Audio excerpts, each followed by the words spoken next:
ओम जय श्री हरि विष्णु। जय माता रानी। दोस्तों, आपके अपने चैनल धर्म साधना में आपका बहुत बहुत स्वागत है। माँ भगवती दुर्गा की कृपा आप और आपके पूरे परिवार पर सदा सर्वदा बनी रहे। चैत्र मास की कृष्ण पक्ष की एकादशी को पाप मोचनी एकादशी कहा जाता है और इस एकादशी का व्रत धारण करने से समस्त प्रकार के पाप कर्मों से मुक्ति मिलती है। जैसा कि नाम से ही पता चलता है, पाप मोचनी एकादशी मतलब पापों से मुक्ति दिलाने वाली एकादशी। पद्म पुराण में वर्णित है कि इस एकादशी का व्रत करने से समस्त प्रकार के सांसारिक सुखों की प्राप्ति होती है और पाप मोचनी एकादशी का व्रत रखने से ब्रह्म हत्या, स्वर्ण चोरी, मदिरापान जैसे पापों से भी मुक्ति मिल जाती है। इसलिए शास्त्रों के अनुसार पाप मोचनी एकादशी का व्रत धारण करना बहुत ही श्रेष्ठ माना जाता है। अब देखिए, मान लीजिए कि आप किसी भी कारणवश एकादशी का व्रत नहीं कर पाते हैं, तब भी आज के दिन आपको विधि विधान से जगत के पालनहार भगवान श्री हरि विष्णु की पूजा आराधना करके और उन्हें पीले पुष्प अर्पित करें, पीले फल अर्पित करें और जो भी आप भोग अर्पित करते हैं उसमें तुलसी का पत्ता रखकर अर्पित करते हैं तो समस्त प्रकार की मनोकामनाएं आपकी पूर्ण होती हैं। तो जो भक्त व्रत नहीं करते हैं, बिल्कुल शुद्ध और सात्विक भोजन लेकर और भगवान श्री हरि विष्णु की पूजा आराधना जरूर कीजिए। दोस्तों, आज की वीडियो में मैं आपसे बात करने वाली हूँ कि पाप मोचनी एकादशी साल 2023 में कब है, एकादशी की तिथि कब प्रारंभ हो रही है, कब समाप्त हो रही है, व्रत हमें कब धारण करना है और पारण का यानी कि व्रत खोलने का शुभ मुहूर्त क्या है। आज के दिन भगवान श्री हरि विष्णु की पूजा किस प्रकार से करनी चाहिए, किन मंत्रों का जप करना चाहिए, भोग में भगवान श्री हरि विष्णु को कौन सी वस्तु अर्पित करनी चाहिए और किन बातों का ध्यान रखना चाहिए। आज के दिन कौन सी ऐसी गलतियां हैं जो हमें भूल से भी नहीं करनी चाहिए, नहीं तो हमारे किए गए व्रत का, पूजा का हमें कोई भी फल प्राप्त नहीं होता। और हाँ, आज कौन से ऐसे कार्य करें जिससे कि व्रत का संपूर्ण फल हमें प्राप्त हो और जिस भी मनोकामना से व्रत धारण कर रहे हैं या बिना व्रत किए भी पूजा आराधना कर रहे हैं वो हमारी मनोकामना पूर्ण हो, इसके लिए आज विशेष क्या करना चाहिए। पाप मोचनी एकादशी का अगर आप व्रत धारण कर रहे हैं तो व्रत में क्या खाना चाहिए और क्या हमें भूल से भी नहीं खाना चाहिए। मतलब पाप मोचनी एकादशी व्रत से संबंधित संपूर्ण जानकारी आपको आज की वीडियो में मैं शेयर करने वाली हूँ। तो वीडियो को पूरा जरूर देख लीजिए और अगर आपको आज की वीडियो अच्छी लगे तो इसे लाइक भी जरूर कर दीजिए, शेयर भी जरूर कीजिए फैमिली फ्रेंड्स के साथ, क्योंकि देखिए आपके लाइक्स, आपके कमेंट्स मेरे लिए बहुत महत्वपूर्ण होते हैं। ये एकमात्र जरिया है जिनसे मुझे पता चलता है कि आपको ये वीडियो अच्छी लगती है और आपके लिए ये वीडियो उपयोगी है। तो अगर वीडियो अच्छी लगती है तो लाइक तो ज़रूर ही किया करें। इसके साथ ही कमेंट बॉक्स में माता रानी के नाम का जयकारा भी जरूर लगाएं, इससे आपको सकारात्मक ऊर्जा की प्राप्ति होती है। और अगर आपका कोई भी सुझाव हो, कोई भी प्रश्न हो या कोई विशेष वीडियो देखना चाहते हैं तो इसके लिए भी कमेंट बॉक्स में ज़रूर लिखिए। और चैनल पर पहली बार आए हैं, अगर अभी तक आपने चैनल को सब्सक्राइब नहीं किया है तो आज की वीडियो अगर आपको अच्छी लगे तो चैनल को सब्सक्राइब करके बेल आइकन को ज़रूर प्रेस कर लीजिए। इससे ये होगा कि इस चैनल पर जो नई वीडियो अपलोड होंगी उनकी नोटिफिकेशन आपको सही समय पर प्राप्त होगी। तो सबसे पहले जान लेते हैं कि एकादशी की तिथि कब प्रारंभ हो रही है, कब समाप्त हो रही है और व्रत हमें कब धारण करना है। तो देखिए, पाप मोचनी एकादशी की तिथि प्रारंभ हो रही है 17 मार्च को दोपहर में 2:08 पर और एकादशी तिथि समाप्त होगी 18 मार्च को सुबह 11:14 पर। तो सूर्योदय कालीन तिथि के अनुसार 18 मार्च 2023 यानी कि शनिवार के दिन पाप मोचनी एकादशी का व्रत धारण करेंगे और 17 मार्च को दशमी तिथि के नियम का पालन किया जाएगा। तो जो भक्त एकादशी का व्रत कर रहे हैं वो 17 मार्च को यानी कि शुक्रवार के दिन दशमी तिथि के नियम का पालन करेंगे और दशमी तिथि के दिन आपको बिल्कुल शुद्ध और सात्विक भोजन लेना है। मतलब भोजन में आप लहसुन, प्याज, मांस, मदिरा, मसूर की दाल, टमाटर, शाक ये सब चीज़ें नहीं खाएंगे। गाजर, मूली और बैंगन इत्यादि चीज़ें भी दशमी तिथि के दिन नहीं खानी चाहिए अगर आप एकादशी का व्रत करते हैं तो। और शाम को सूर्यास्त होने के बाद आपको अन्न का सेवन नहीं करना चाहिए और ना ही नमक खाना चाहिए। अगर आपको रात्रि में कुछ खाना है, भूख लगती है, तो आप फलाहार कर सकते हैं, जैसे कि कोई भी फल खा सकते हैं, दूध पी सकते हैं, जूस पी सकते हैं, लेकिन आप अन्न का और नमक का सेवन नहीं करेंगे दशमी तिथि के दिन अगर आप एकादशी का व्रत करना चाहते हैं तो। और हाँ, दशमी तिथि के दिन से ही भूमि पर शयन करना चाहिए और ब्रह्मचर्य का पूर्ण रूप से पालन करना चाहिए। और एकादशी के दिन आप प्रातःकाल जल्दी उठेंगे।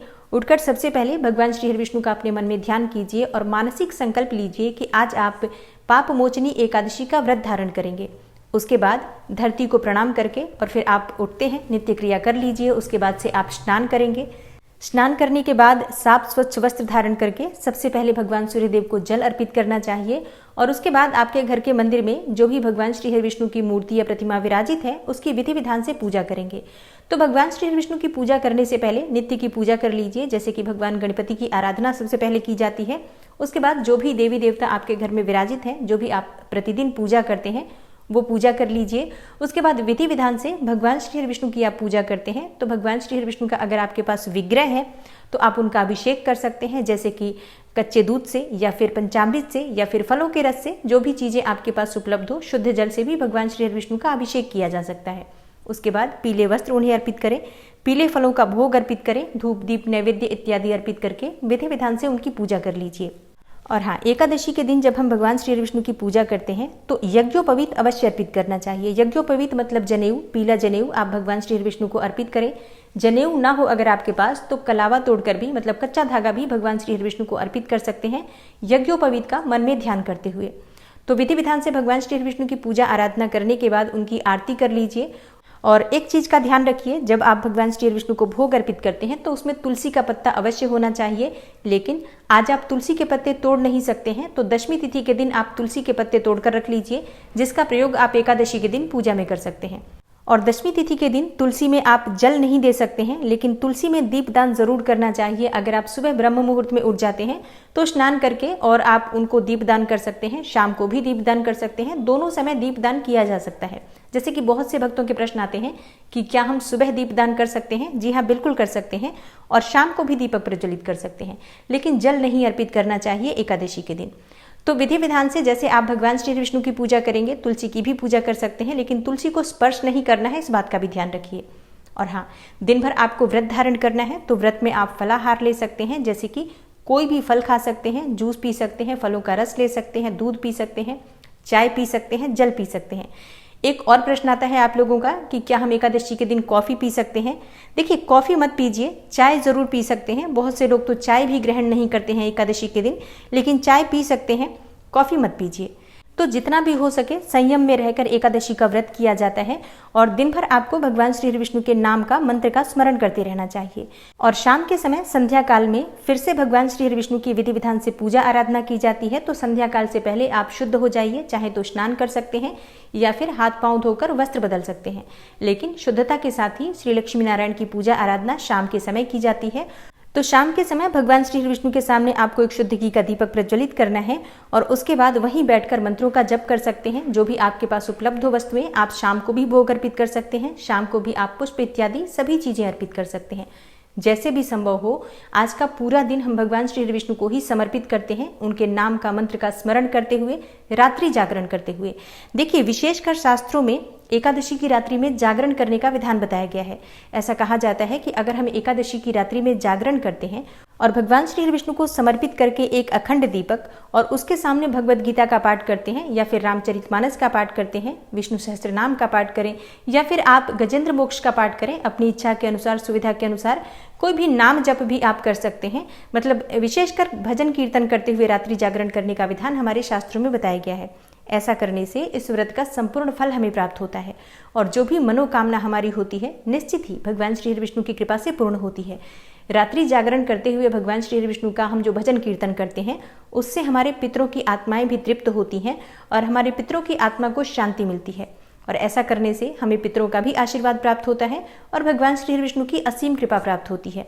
तो जितना समय भी आपसे संभव हो, जागकर भगवान श्री विष्णु के नाम का और मंत्र का स्मरण कीजिए और उसके बाद अगले दिन सुबह उठकर, मतलब ब्रह्म मुहूर्त में उठकर स्नान इत्यादि करके फिर से भगवान सूर्यदेव को जल अर्पित किया जाता है और फिर भगवान श्री विष्णु की विधि विधान से पूजा करने के बाद शुद्ध और सात्विक भोजन बनाकर पहले भगवान को भोग लगाइए।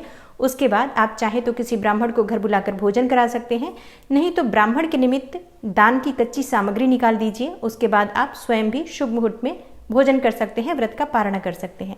तो दशमी से द्वादशी तक ये नियम होते हैं जिनका पालन प्रत्येक व्रत करने वाले व्यक्ति को जरूर करना चाहिए।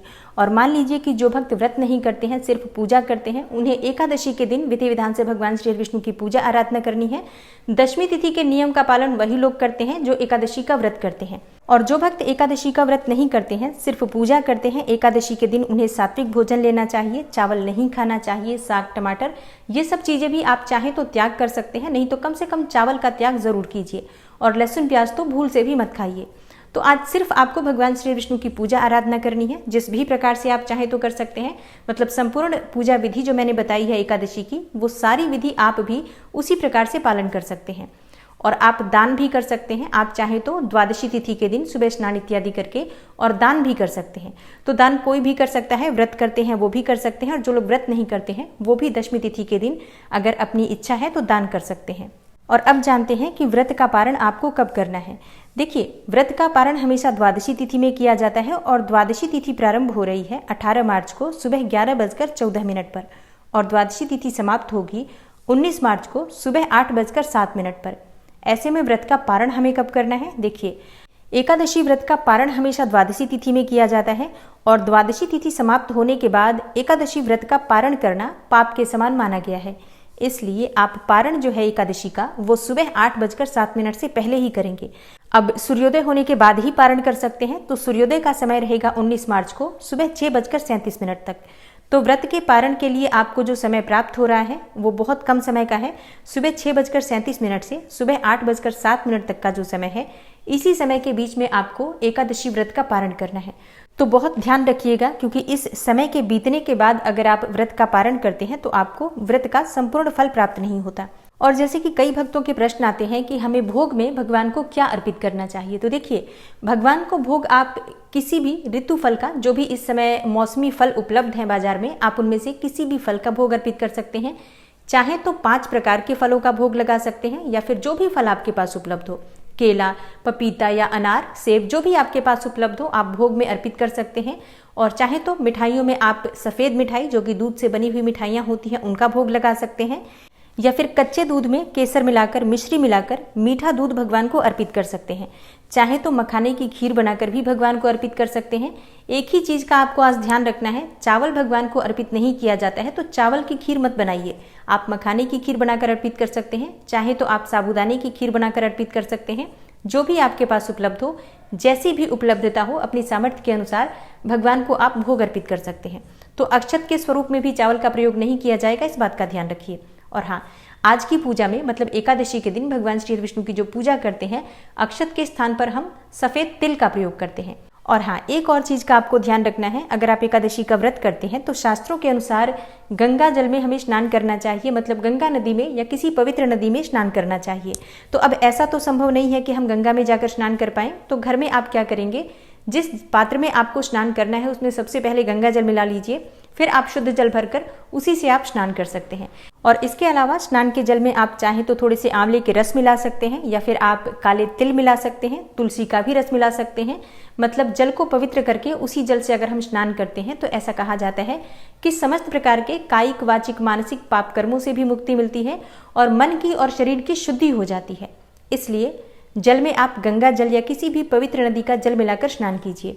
और अब जानते हैं कि एकादशी के दिन कौन सी वो गलतियां होती हैं जिसकी वजह से हमें व्रत का संपूर्ण फल नहीं मिलता, या यूं कहें कि हमारे सभी पुण्य कर्म जो हैं वो नष्ट हो जाते हैं हमारी इन गलतियों की वजह से।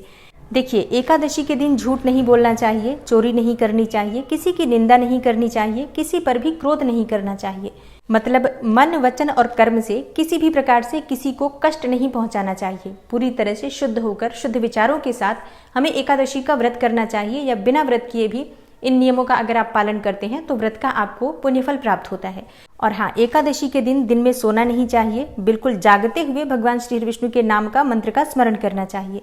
कहा जाता है कि एकादशी के व्रत में अगर हम दिन में सो जाते हैं तो व्रत हमारा खंडित माना जाता है।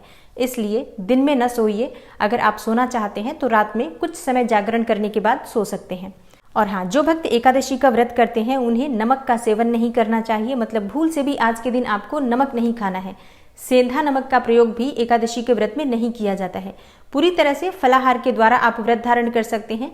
अगर आप मान लीजिए कि कुट्टू सिंघाड़े का आटा लेना भी चाहते हैं, वैसे तो नहीं लेना चाहिए, लेकिन अगर आप लेना भी चाहते हैं तो आप चाहें तो इसमें थोड़ा सा मीठा मिला सकते हैं। मतलब आप चाहें तो हलवा बना सकते हैं या फिर मीठी पूरियां बनाकर खा सकते हैं, लेकिन सेंधा नमक मिलाकर आप कुट्टू, सिंघाड़े या आलू का प्रयोग मत कीजिए।